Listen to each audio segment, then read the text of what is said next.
Okay, magandang umaga sa ating lahat. Pagpapatuloy natin ngayon ang ating paksang tinalakay nung nakaraang aralin.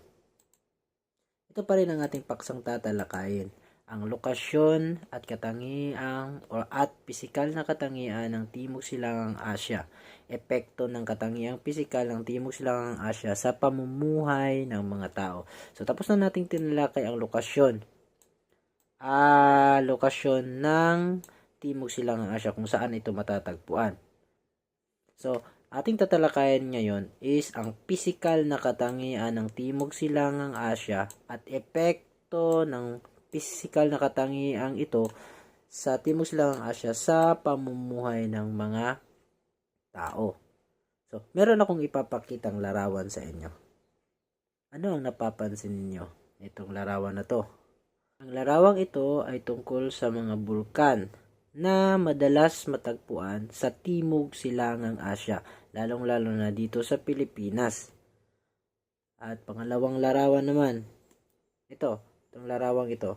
Ang larawang ito ay ang mga pulo-pulo na matatagpuan din sa Timog Silangang Asya, particularly sa Insular Southeast Asia. Dahil ang insular sa ating nakarang tinalakay ay napapaligiran ng tubig ang mga lupain dito. So, ang pangatlong larawan naman ito. Ito ay isang dalampasigan or baybayin. Madalas ito makikita sa Timog Silangang Asya dahil ang kadalasan na lugar ng Timog Silangang Asya is mga pulo-pulo. Ito ang pang-apat na larawan. Pang-apat na larawan ay tumutukoy sa isang masukal na gubat or tinatawag na sa English na rainforest. Madalas itong matatagpuan sa Timog Silangang Asya at alam kong nakakita na kayo ng rainforest dahil ang Pilipinas ay sakop sa Timog Silangang Asya na sagana sa mga rainforest or masukal na kagubatan. Ang panglimang larawan is ang isang magsasaka na nagtatanim sa matabang lupa na kanyang sinasakahan. Yan ang mga larawang aking gustong ipapakita sa inyo. So ngayon, pagsasama-samahin natin ang 5 larawang ito. Una is ang bulkan, pangalawa is ang mga pulo-pulo, pangatlo is mga baybayin ng Timog Silangang Asya, pang-apat is ang mga rainforest or mga kagubatan sa mga bansa sa Timog Silangang Asya, at ang panglima is ang pagtatrabaho or pagsasaka sa mga bukirin. Okay, ngayon, sa larawang aking ipinakita, ano ang napapansin ninyo or ano kaya ang maaaring hanap buhay ng mga tao sa Timog Silangang Asya kung ganito ang kanilang katangiang pisikal? Okay? So, ang kadalasan nilang hanap buhay ay ang pagsasaka. At meron pang isa, at ang pangingisda. So, very good. Ang pangingisda at ang pagsasaka ang dalawang pangunahing hanap buhay ng mga tao sa Timog Silangang Asya. Dahil ang Timog Silangang Asya is sagana sa mga kagubatan. At dahil sagana ito sa kagubatan, mataba ang mga lupa dito at mainam itong tamnan at mainam itong pagsakahan. Then, ang Timog Silangang Asya naman is sagana sa yamang tubig na maaaring pagkuhaan ng panghanap buhay tulad ng pangingisda at iba pa. Kaya't dalawa ang pangunahing hanap buhay ng mga tao sa Timog Silangang Asya. So ngayon, nalaman nyo na kung paano nakaapekto ang katangiang pisikal ng isang bansa o ng isang lugar sa pamumuhay ng mga tao dito. Kung mataba ang lupa, maaring tamnan, maaring maraming magsasaka. Kung mayaman sa yamang tubig ang isang lugar, is maaaring mangingisda ang magiging isa sa mga hanap buhay dito. Dahil hindi naman pwede magsasaka kung nagyeyelo ang ating paligid. At hindi rin pwede pagtamnan ng mga halaman kung disyerto ang ating paligid. Kaya nakakaapekto talaga sa pamumuhay ng mga tao ang katangiang pisikal ng isang lugar. So ngayon, meron akong tanong sa inyo. Ito. Masdan mo ang kapaligiran by asin. Sino ba sa inyo ang nakarinig na sa kantang Masdan mo ang kapaligiran by asin? Malamang sa malamang, narinig nyo na ito. Ang awiting Kapaligiran by Asin. Ang awiting ito ay may mahalagang mensahe tungkol sa ating kapaligiran. May mga problemang binabanggit sa kantang ito tulad ng polusyon sa hangin. Pangalawa, pagkasira ng kalikasan. At pangatlo, isang panganib sa susunod na henerasyon. Now, ang sinasabing suliraning or problema, polusyon sa hangin at tubig ay ang mga usok mula sa mga pabrika at sasakyan kasama ang pagtatapon ng basura sa mga anyong tubig ang dahilan kung bakit nagkakaroon ng polusyon sa hangin at tubig na sinabi sa kantang Kapaligiran. Ang pagkasira ng kalikasan naman ay ang pagkawasak ng mga kabundukan, pagkaubos ng mga kagubatan dahil sa walang habas na pagputol ng mga puno or in English, deforestation at pagkawala ng mga yamang lupa. Yan ang mga nabanggit sa kantang Kapaligiran. At meron pang isa, ang panganib sa susunod na henerasyon. Ang babala na kung magpapatuloy ang ganitong sistema, wala nang malinis na kalikasan ang matitira para sa kabataan. Hindi na nila mararanasan ang malinis na kapaligiran sa susunod na henerasyon. Sabi sa kantang Masdan mo ang kapaligiran by Asin. So base sa kanta, napakahalagang pangalagaan natin ang ating kapaligiran upang ang polusyon sa hangin at pagkasira ng kalikasan ay maaring maiwasan at hindi na manganganib ang susunod na henerasyon at mararanasan na nila ang kung ano ang naranasin nating malinis na kapaligiran ngayong panahon natin ngayon. So ngayon, meron na naman akong papakita sa inyo, which is sinagutan na ninyo ito noong nakaraang linggo. So ito. Ito ang activity A o loop a word. Mula sa loob ng kahon, hanapin sa anumang direksyon ang salitang tinutukoy sa bawat bilang. So, ang una is, ito ay tumutukoy sa pag-aaral ng katangiang pisikal ng daigdig. Pag-aaral ng katangiang pisikal ng daigdig. So, ang sagot niyan is hiograpiya. Ito, hiograpiya. Ito ang sagot. Dapat binilugan ninyo ito sa inyong pinasang papel. Hiograpiya. Ano ang hiograpiya? Halimbawa, ito ang daigdig. Ito, merong 7 kontinente ang daigdig. Ang hiograpiya is ang nag-aaral sa pisikal na katangian ng daigdig. Ano ang pisikal na katangian ng daigdig? Pisikal na katangian ng daigdig is ang mga lupa, ang mga dagat, ang mga tao na nasa daigdig is ang tinatawag nating hiograpiya. Kapag pinag-aralan ang mga pisikal na katangian ng daigdig, ito ay ang hiograpiya. Dadako na tayo sa pangalawang tanong. Ang malaking masa ng lupain ng mundo.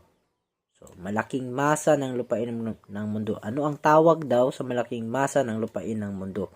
So, ang tawag sa malaking masa ng lupain ng mundo ay kontinente. Ito. Kontinente.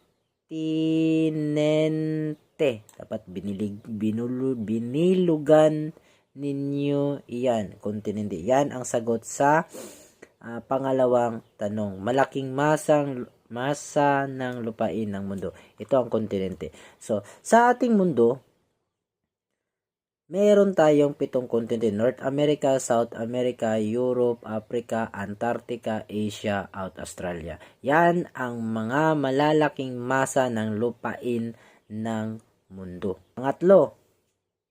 Doon tayo sa pangatlo. Lalagyan natin ng blue. Ang pangatlong katanungan is ang pinakamalaking kontinente sa sukat at populasyon. So, ano ang pinakamalaking kontinente sa sukat at populasyon? Base sa world map, ang pinakamalaking sukat at populasyon sa 7 kontinente sa mundo is ang kontinenteng Asia. So, nandito ang pinakamalaking sukat sa lupa at pinakamalaking bilang ng populasyon sa buong kontinente sa lahat ng kontinente ng mundo. Ang Asia ang pinakamalaki. So, hahanapin natin ang Asia. So, saan dito ang Asia? Or sa Tagalog, Asia. Ito ang Asia. Asia. Ito ang Asia. Dapat nabilugan ninyo yan. Asia ang sagot sa pangatlo. Nadadako na tayo sa pang-apat. So, ang pang-apat na katanungan, violet. Ang pang-apat na katanungan is, ano ang tawag sa isang yugto ng kaunlaran ng isang lipunan? Is ang kabihasnan. So, ang dapat dito magsisimula, kabihasnan. So, ang kabihasnan, or in English, civilization, ay ito. Pagkakaroon ng tradisyon, pagkakaroon ng pag-unlad sa pamayanan. Yan ang tinatawag na kabihasnan. Now, dadako tayo sa panglima. So, ang panglima, ang panglima is ang tawag sa isang malawak na suna kung saan madalas nagaganap ang paggalaw ng lupa at pagputok ng bulkan. So, ano ito? Ito ay ang Ring of Fire. Ito, madalas. Ring of Fire. So, ano ang Ring of Fire? Ang Ring of Fire ay ito. Halimbawa, ito ang mundo natin. Ang river, lahat ng nakapalibot dito, ito ay ang mga bulkan na nakapalibot sa Pacific Ocean. Madalas itong tawagin na Pacific Ring of Fire. Ito, mga bulkan ito, mga pula-pula. Lagyan natin. Ito, mga bulkan ito. Kasali ang Pilipinas na napapalibutan sa hanay ng Ring of Fire. Ito, mga bulkan. Ito ang mga halimbawa sa bulkan na makikita sa Ring of Fire. Ito siya. So, alam nyo na ang mga sagot. So, ito ang 5. Ito tumutukoy sa pag-aaral ng katangiang pisikal. Ito ay ang heograpiya. Ang malaking masa ng lupain ng mundo, ito ay ang kontinente.